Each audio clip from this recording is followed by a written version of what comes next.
Representation of vector. तर आपल्याला बघायचं आहे representation of vector. Unit vector दाखवायची जी पद्धत आहे, unit vector along X axis, तर तो एकतर एक्स कॅपने दाखवला जातो किंवा आय कॅपने दाखवला जातो. त्याचप्रमाणे unit vector along Y axis वरचा वेक्टर हा एकतर वाय कॅप और जे कॅपने दाखवला जातो. सेम थिंग सिमिलरली झेड ऍक्सिसचा कसा दाखवणार बरं, तर झेड ऍक्सिसचा जो वेक्टर आहे तो झेड कॅप और के कॅपने दाखवला जातो. म्हणजे आपल्याला एखादा वेक्टर रिप्रेझेंट करायला लावला तर त्याचं एखादं एक्झाम्पल बघूया आपण. समजा प्रॉब्लेम विचारला आपल्याला, represent F is equal to 3 I cap. बरोबर. तर आता मी वरती सांगितलं तुम्हाला की एक्स ऍक्सिसचा वेक्टर आय कॅप दाखवतात, वाय ऍक्सिसचा वेक्टर जे कॅप दाखवतात, झेड ऍक्सिसचा वेक्टर के कॅपने दाखवतात. तर बघूया बरं आपल्याला. तुम्हाला मी सिम्पली अगोदर ते वेक्टर कसे दाखवतात ते समजून देतो. समजा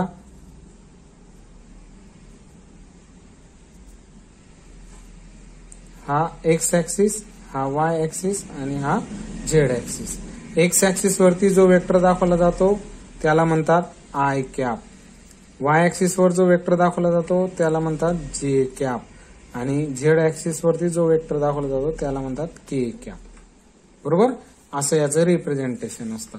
आता आपल्याला वेक्टर दाखवायला लावलेला आहे, एफ वेक्टर दाखवायचा आहे. कसा दाखवायचा आहे, 3 आय कॅप. मग मी आता तुम्हाला हा रिप्रेझेंट कसा करायचा हे सांगतो. आता नो डाऊट आय कॅप आहे म्हणजे तो कोणत्या ऍक्सिस वर येईल बरं,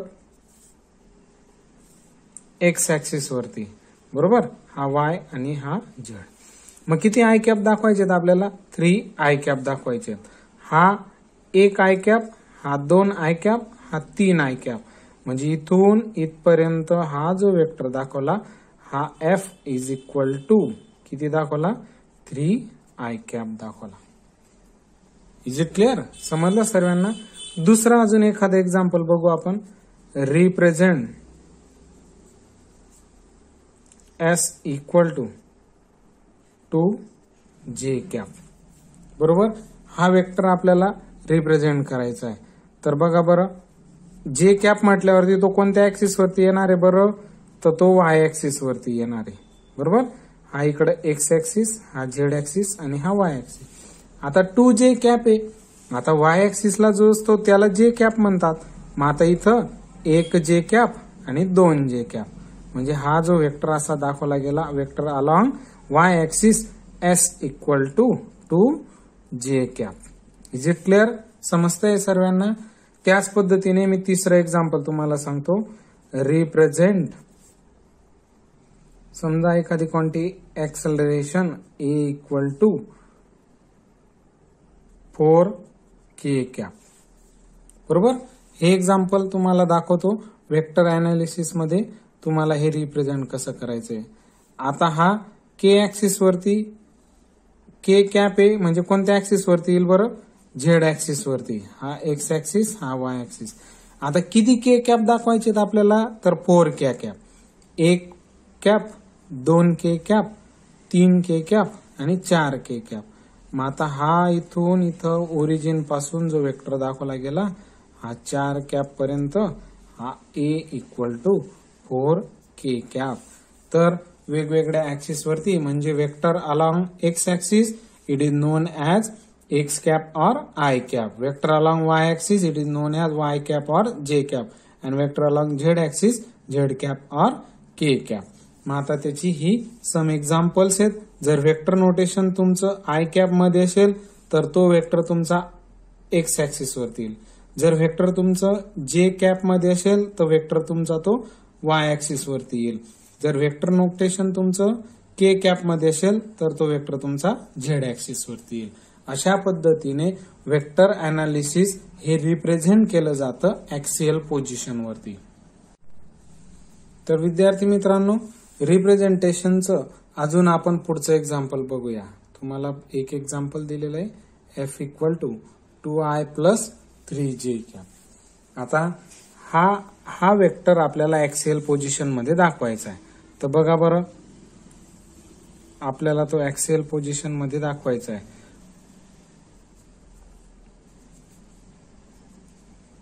X axis, Y axis, Z axis. Is it clear? आता दाखवायचं कसं आहे आपल्याला, 2i कॅप आणि 3j cap.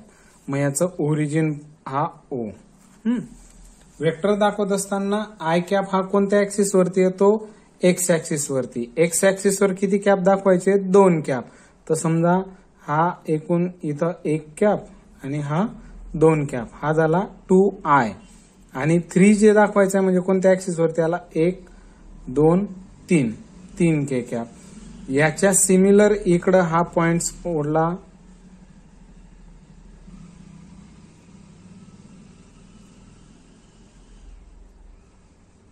Is it clear?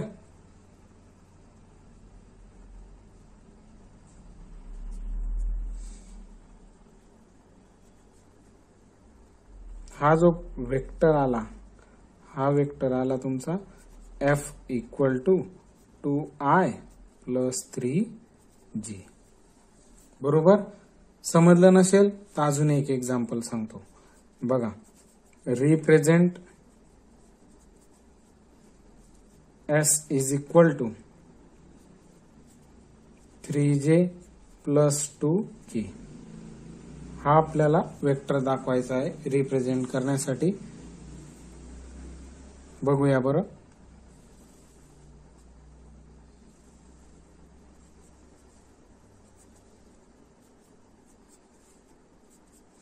X axis, Y axis आणि Z axis. No doubt example काय दिलेलं आहे आपल्याला? 3j cap plus 2k cap. आता बघा बरं, 3j plus 2k, 3j plus 2k दाखवायचं म्हणजे जे कॅप कोणत्या ऍक्सिस वरती आला? तर जे कॅप हा वाय ऍक्सिसच्या अलॉंगचा वेक्टर आहे. मग किती जे कॅप आहेत? 1, 2, 3. हा इथं पॉइंट आला तुमचा 3j. बरोबर? आता 2k दाखवायचा म्हणजेच के झेड ऍक्सिस वरती किती सेंटीमीटर? 2. बरोबर? आणि याच्या वेक्टर अलॉंग इकडं आपण डॉटेड लाईन, वर्टिकल ही हॉरिझॉन्टल, हा जो पॉइंट आला, जसं आपण ग्राफ बघितलेला आहे, एक्स वाय ऍक्सिस मध्ये आपण असे पॉइंट्स दाखवतो. बरोबर? हा एक्स ऍक्सिस असेल आणि हा वाय ऍक्सिस असेल. समजा 1, 2, 3, 1, 2, 3 हा O पॉइंट आहे. समजा आपल्याला 2 आणि 3 हा पॉइंट दाखवायचा आहे. तर एक्स ऍक्सिसला 2 म्हणजे एक्स ऍक्सिसला 2 आणि वाय ऍक्सिसला 3, हा 3. तर यांच्या वर्टिकल असा हा पॉइंट आणून हा पॉइंट दाखवला जायचा 2 आणि 3. Same thing same matter. त्यानुसार जे आणि के मध्ये तो एक्सेल पोझिशनला बघून आपल्याला या ओरिजिन पासून तिथं त्याला वेक्टर दाखवायचा. तर हा वेक्टर आला S is equal to 3j plus 2k. समजलं? आता अजून एक पुन्हा एक्झाम्पल घेतो. हे बघा, represent F is equal to 2i plus 4k. Is it clear? बघूया मग याचं एक्झाम्पल आपल्याला बघायचं आहे. 2i plus 4k. बघा, ऍक्सियल पोझिशनला आपल्याला दाखवत असताना अगोदर त्याचे ऍक्सिस बघितले.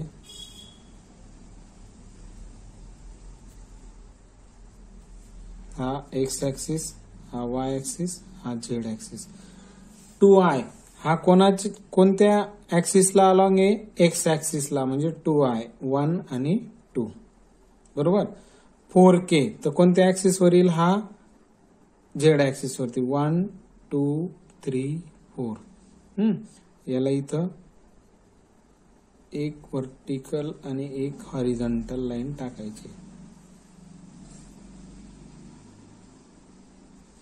हा जो पॉइंट आला याला ओरिजिन पासून एक वेक्टर ड्रॉन करायचा. हा जो वेक्टर आला, हा वेक्टर आला F equal to 2i plus 4k. बरोबर? आता तुम्ही म्हणणार का हो सर IJK मध्ये पॉइंट्स आला? तर तेही एक्झाम्पल आपण बघूया. समजा आपल्याला एक क्वेश्चन आला, represent F is equal to I plus 2j plus 3k. बरोबर. आता प्रॉब्लेम तर विचारलेला बरोबर आहे की आय जे के मध्ये हा प्रॉब्लेम आलेला आहे. समजा आपल्याला हा वेक्टर तर हा जो पॉइंट येतो ना तर हा एका स्पेस मध्ये पॉइंट आला. हा तिघ ऍक्सिस म्हटले म्हणजे स्पेस मध्ये आला एक्स वाय आणि झेड. तर कसं असतं माहिती का, आय म्हणजे या एक्स ऍक्सिसच्या अलॉंगचा आय इथं हा पॉइंट आला. 2J म्हणजे 1 आणि 2. मग याला हा जो पॉइंट आला हा इथं आला. बरोबर. मग इथून आता 3K दाखवायचा. 1 2 3 हा इथं 3K आहे. बरोबर.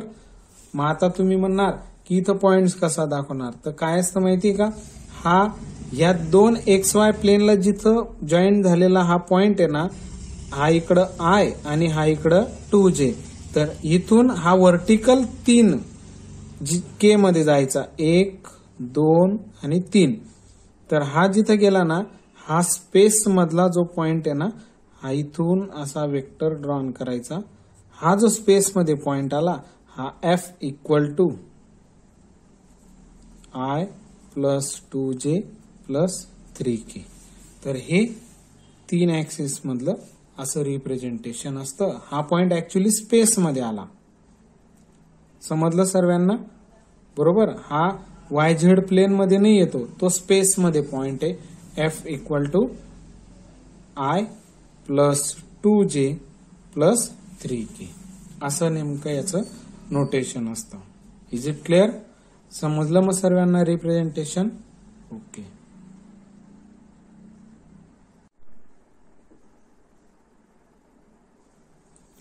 विद्यार्थी मित्रांनो, आता आपल्याला ऑपरेशन्स बघायचे वेक्टरची. पहिलं ऑपरेशन येतं multiplication of vector by a scalar.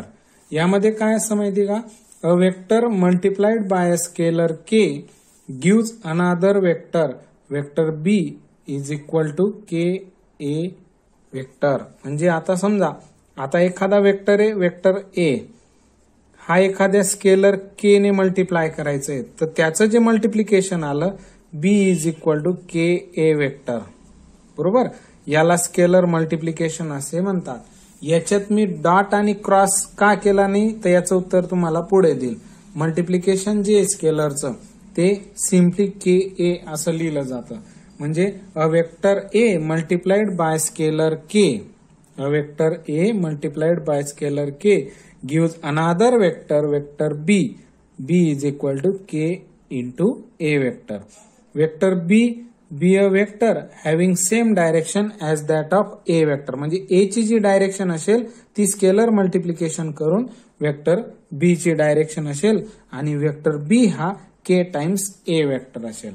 म्हणजे याचं जर एक्झाम्पल घ्यायचं झालं तर इथं कसं आलं बरं, स्केलर मल्टिप्लाय बाय वेक्टर आणि इक्वल टू किती आला, वेक्टर. जर याचं एक्झाम्पल बघायचं झालं तर समजा मास इंटू ऍक्सलरेशन ही कोणाची डेफिनेशन आहे बरं, तर फोर्सची डेफिनेशन आहे. Mass into acceleration. Is it clear. तर यामध्ये काय माहिती का, आपल्याला इथं डॉट किंवा क्रॉस दाखवायचा नाहीये. सिम्पली इथं काय लिहायचं आहे, एम ए वेक्टर. बरोबर. म्हणजेच काय, एम हा स्केलर झाला, ए हा ऍक्सलरेशन वेक्टर क्वांटिटी झाली आणि यांचं जे मल्टिप्लिकेशन आलं ती सुद्धा एक काय झाली, वेक्टर क्वांटिटी झाली. म्हणजे multiplication of vector by scalar याचं एक्झाम्पल काय येतं, F equal to M into A. पुढचं ऑपरेशन बघायचं आहे आपल्याला, addition and subtraction of vectors. कोणाचे ऑपरेशन्स मध्ये बघतोय आपण, वेक्टरच्या ऑपरेशन्स मध्ये. पहिलं बघितलं multiplication of vector by scalar. आता दुसरं ऑपरेशन बघतोय addition and subtraction of vector. तर त्याच्यात दोन मेथड आहेत. There are 2 methods of vector addition. पहिली मेथड येते ट्रायंगल लॉ मेथड आणि सेकंड मेथड येते पॅरॅलेलोग्राम लॉ मेथड.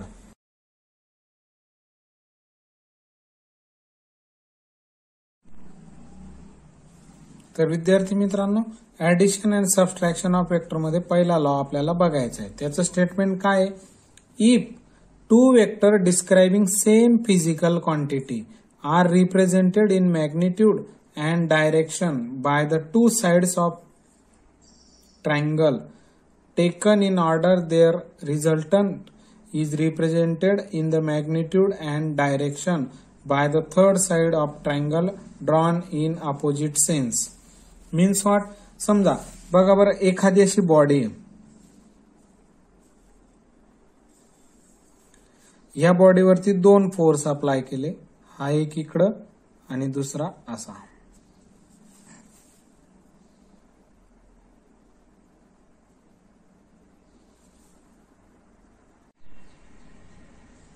तर विद्यार्थी मित्रांनो, जसं त्याच्या ट्रायंगल लॉ मध्ये म्हटलेलं आहे, तिथं आपल्याला समजा हा पी वेक्टर आहे आणि हा क्यू वेक्टर आहे, आणि याचा आपल्याला रिझल्टंट वेक्टर जर विचारला तर R equal to P plus Q. बरोबर, हा याचा या दोन वेक्टरचा रिझल्टंट वेक्टर आहे. म्हणजे लॉ मध्ये काय म्हटलंय, if two vector describing same physical quantity are represented in magnitude and direction by the two sides of triangle taken in order, then their resultant is represented in magnitude and direction by the third side of triangle by opposite sense. म्हणजे कसं होतं हे बघा बरं, हा समजा P vector आहे, हा A पासून B पर्यंत जातोय, A पासून B पर्यंत वेक्टर P जातोय. तर याचा जो एंडिंग पॉइंट आहे तिथून हा Q वेक्टर स्टार्ट घेतला आणि हा क्यू गेला, हा वेक्टर क्यू सी या पॉइंट पर्यंत गेला. तर इथं जे आहे ना, हा इकडून इथपर्यंत जो वेक्टर दाखवला जाईल हा रिझल्टंट वेक्टर असेल आणि तो असेल पी प्लस क्यू. मग आता अपोजिट सेन्स या शब्दाचा अर्थ काय झाला, या पी वेक्टरचा स्टार्टिंग पॉइंट इथून होता तर हा इथपर्यंत गेला, म्हणजे याचा जो एंड पॉइंट होता तो क्यूचा स्टार्टिंग पॉइंट झाला, तो सी पर्यंत गेला. मग जर तिसरा वेक्टर आपल्याला दाखवायचा आहे सेम ऑर्डर मध्ये, म्हणजे हे दोन वेक्टर सेम ऑर्डर मध्ये झाले, पण याचा जो रिझल्टंट असतो तो कसा असतो, अपोजिट सेन. म्हणजे काय, from starting point of first vector, म्हणजे पहिल्या वेक्टरचा starting point to the end point of second vector, म्हणजे end point of second vector. हे सेम ऑर्डर मध्ये झाले, वेक्टर ए वेक्टर पी आणि वेक्टर क्यू हे सेम ऑर्डर मध्ये झाले, पण रिझल्टंट वेक्टर हा कसा झाला, अपोजिट सेन्स मध्ये झाला. म्हणजे त्याचा स्टार्टिंग पॉइंट हा पहिल्या वेक्टरचा स्टार्टिंग पॉइंट असेल आणि एंड पॉइंट हा सेकंड वेक्टरचा एंड पॉइंट असेल. याला म्हणतात रिझल्टंट वेक्टर. आणि ती वेक्टरची ऍडिशन असते जी ट्रायंगल मध्ये दाखवली जाते, म्हणजे vector R is equal to P plus Q. म्हणजे पी वेक्टर जर हा 5 न्यूटन असेल आणि क्यू वेक्टर हा 10 न्यूटन असेल, दोन फोर्स, बरोबर, तर वेक्टर किती आला बरं, vector R is equal to 5 newton plus 10 newton equal to किती आला मग 15 न्यूटन. हा वेक्टर रिझल्टंट आर वेक्टर आला. अशा पद्धतीने ट्रायंगल लॉ नुसार रिझल्टंट वेक्टर फाइंड आउट केला जातो. Now next topic is law of parallelogram of vectors. हा सेकंड लॉ आहे वेक्टरचा. यामध्ये आपण याचं स्टेटमेंट बघूया. If two vectors of same type are represented in magnitude and direction, दोन सेम टाइपचे वेक्टर मॅग्निट्यूड आणि direction by two adjacent side of parallelogram starting from a common point, that is tails at same point, then the diagonal of the parallelogram starting from the same common point represent the vector addition of these two vectors in magnitude and direction. These are the statement of law of parallelogram. म्हणजे यामध्ये कसं असतं माहितीये का, इथं प्रत्येक वेक्टरचा जो स्टार्टिंग पॉइंट असेल ना तो सेम असेल, एकच पॉइंट असेल, आणि त्याच्यापासून निघालेले सर्व वेक्टर, म्हणजेच काय, लॉ ऑफ ऍडिशन मध्ये आपण मागचा जो लॉ बघितला त्याच्यामध्ये काय होत होतं, या पी वेक्टरचा स्टार्टिंग पॉइंट होता, तर याचा जो एंड पॉइंट होता तो क्यू वेक्टरचा स्टार्टिंग पॉइंट होता, आणि मग त्यानुसार तिथं तुम्ही रिझल्टंट वेक्टर काढत होते. Is it clear. हा वेक्टर पी होता, हा वेक्टर क्यू होता आणि हा वेक्टर रिझल्टंट वेक्टर आर होता. Is it clear? मग याच्यामध्ये कसं होतं माहिती का, पी वेक्टरचा स्टार्टिंग पॉइंट हा ए होता आणि हा बी काय होता, एंड पॉइंट होता. तर बी हा पहिल्या वेक्टरचा एंड पॉइंट होता पण दुसऱ्या वेक्टरचा स्टार्टिंग पॉइंट होता. मग इथं लॉ ऑफ पॅरलेलोग्राम मध्ये तसं नाहीये. इथं काय असेल, सर्वांचा स्टार्टिंग पॉइंट एकच असेल. म्हणजे इथून पी हा वेक्टर आला, क्यू हा वेक्टर आला, आर हा वेक्टर आला, एस हा वेक्टर आला. बरोबर? आणि यांची जी काही ऍडिशन करायची ना, तो यांचा असेल रिझल्टंट वेक्टर. मग आता त्याचा आपण एक्झाम्पल बघूया. या एक्झाम्पल मध्ये आपण आता law of polygon of vector बघूया. बरोबर? If number of vector represented in magnitude and direction by the sides of the incomplete polygon taken in order, their resultant is represented in the magnitude and direction remaining side of the polygon directed from a starting point of the first vector to the end point of the last vector. म्हणजेच काय, आता हे vector आहेत, याच्यामध्ये P1 हा पहिला vector झाला, P2 हा सेकंड वेक्टर झाला, P3 हा थर्ड वेक्टर झाला, P4 हा फोर वेक्टर झाला. बरोबर? मग यांचे पॉइंट्स कसे आले, O to A, A to B, B to C आणि C टू D. म्हणजेच काय, याचं जर आपण नोटेशन करायचं झालं बाय फ्रॉम ट्रायंगल लॉ,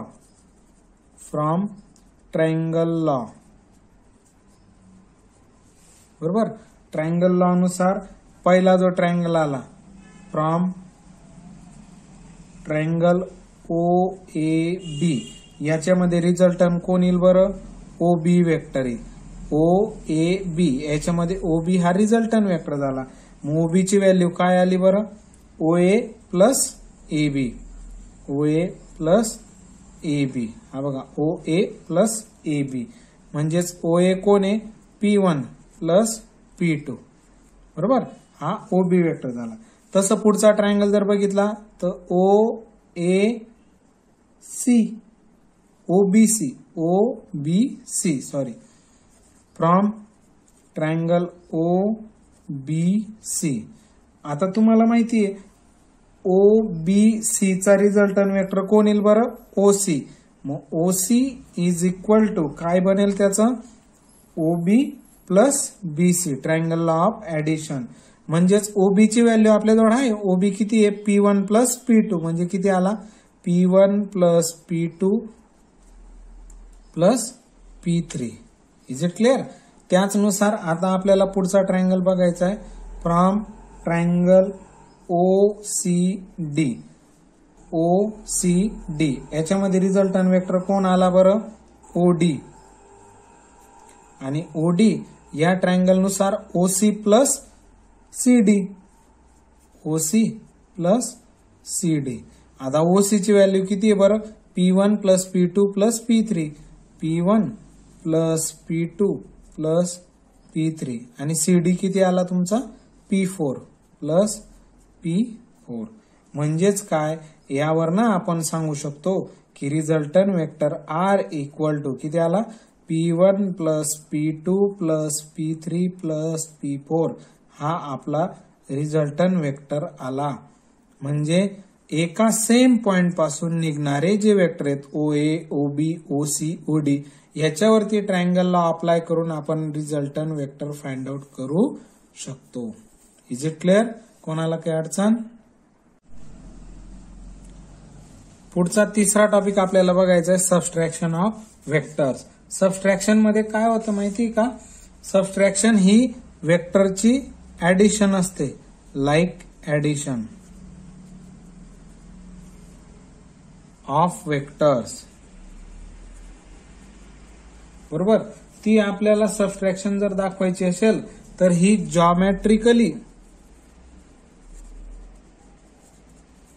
जॉमेट्रिकली आपण कशी दाखवू शकतो बरं, तर वेक्टर P मायनस Q ही सबस्ट्रॅक्शन आपल्याला दाखवायची, vector P minus vector Q. तर ऍक्च्युअल मध्ये ही कशी असेल माहिती का, vector P plus minus of vector Q.